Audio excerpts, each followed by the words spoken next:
Welcome to Sunset on Channel 17. I'm Maddy Morgan. And I'm Fitz. As always, we will begin our show looking at how the media distorts society's view by hiding the truth. Today we will be looking at how females are portrayed in the media. What do you think, Maddy? I think it can be summed up in 3 basic points. Firstly, looks are a woman's key asset. Secondly, they are treated as a victim, often dependent on males. Which leads me to number 3, being that females are the weaker sex, both physically and mentally. Society's ideology of the female role starts at a young age. As soon as we're born, we're handed Barbies, not trucks. And our clothes are pink, not blue. Because that is the standard we find in the media. When we get older, girls are given advantages in sport and head starts, so we tell ourselves that boys are meant to be better than us, and we shouldn't reach our full potential. Throughout our lives, we are marketed to make sure we fix our imperfections so men will find us attractive. We're not perfect unless we have beautiful skin, a small waist, big boobs and a butt, a size 6 with long legs. Not too curvy. But not too skinny. That's gross. And let's not even start on the inequality in the workforce. But it's okay, because men are meant to provide for us anyways. We'll just sit back and cook dinner and raise the kids. These stereotypes are constantly fed to society through the hype produced by media. Firstly, females are a sex symbol and nothing else. We went out and found some examples of where this is shown. In The Big Bang Theory, Penny is a dumb, gorgeous blonde surrounded with intelligent men. This is particularly displayed in the following scene. So, what do you think? A tad asymmetrical, but nothing to be concerned about. Please, Sheldon, I need you. To what? To take me. I'm not taking you anywhere till you put on a shirt. Come on, Sheldon. You and me, right here. Penny, for the 1000th time, I'm saving myself for someone special. Perhaps a cute, bespectacled neuroscientist. It wasn't hard to find females in the media that are stunning and stupid. Modern Family is a very popular TV show that is estimated to be watched by 14 million viewers across the world live. Yet they still display women as beautiful and brainless. Take a look at this clip. I'm a scary black cat. The only person that costume scares is me. You told me to put on an old costume. Not from when you were 8. The pro surfer Alana Blanchard assists with this cliche. In the recent Telstra T-Mobile campaign, they don't show her talent. They simply show her with a pink surfboard, then her stripping down to her pink bikini. Surrounded by girls with their wetsuit zippers just a little bit low and their butts accidentally in front of the whole screen. Take a look. I picked you because you're the only person for this job. Not to mention, you look great in that uniform. Well, let's gear up. Here, we cloned your surfboard, but this one's bulletproof.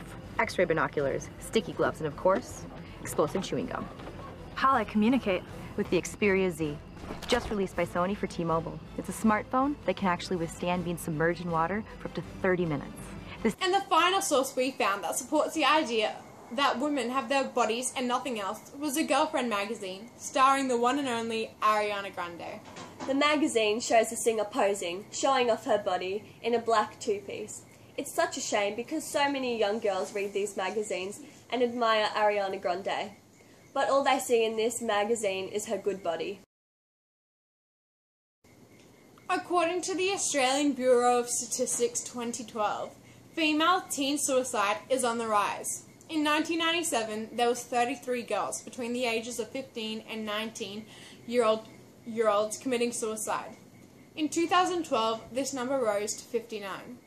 The constant push for perfection in the media is not at all helping to keep these statistics low. The book Airhead by Meg Cabot, who also is the author of Princess Diaries, constructs the idea that women are dependent on men. Airhead is about a supermodel and how she handled day-to-day life while chasing the boy of her dreams. Every day, she attends a photo shoot, avoids paparazzi, and hangs out at Starbucks, hoping that the boy of her dream will swoop in at any moment and help her with her troubles.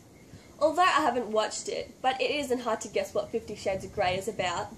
Mr. Grey is a big, powerful boss who takes control of the innocent, Anastasia Steele.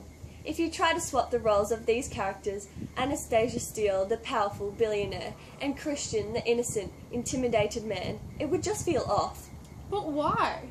Because it doesn't fit the ideology that is fed out through media. The women are reliant on men. Take a look at the clip. What was he like?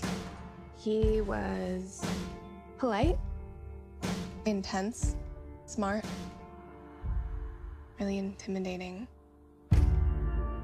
Do you have any interests outside of work? What about you? I'd like to know more about you.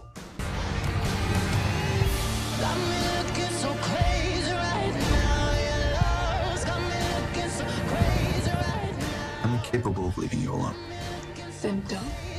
And the final representation of women hammered into our heads through a variety of media is that men are better than women. Nothing proves this better than the unequal pay in the workforce. An online news article on abc.net.au proves this theory as they talk about unequal pay. ABS figures show that in 2013, women working full-time earns on an average 17.5% less than men working full-time.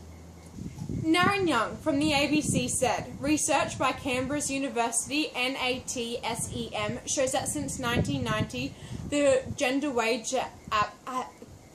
gap has barely shifted, stuck between 15 and 17%. And even more worryingly, steady increase in the last decade.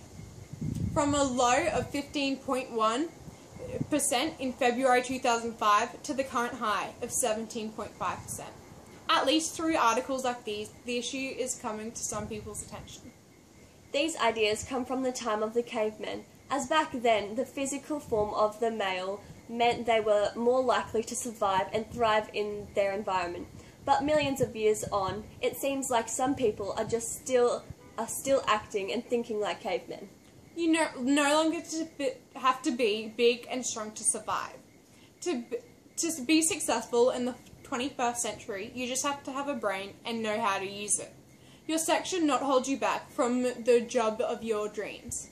Well, that's all we've got time for, but clearly sexism is still an issue produced by the hype of the media. Women are constantly being represented in 3 ways. Women are brainless sex symbols and nothing else. They are treated as a victim, often dependent on males. And females are the weaker sex, both physically and mentally. Well, we'll see you after the break, carrying on to the current political stance between Labour and Liberal.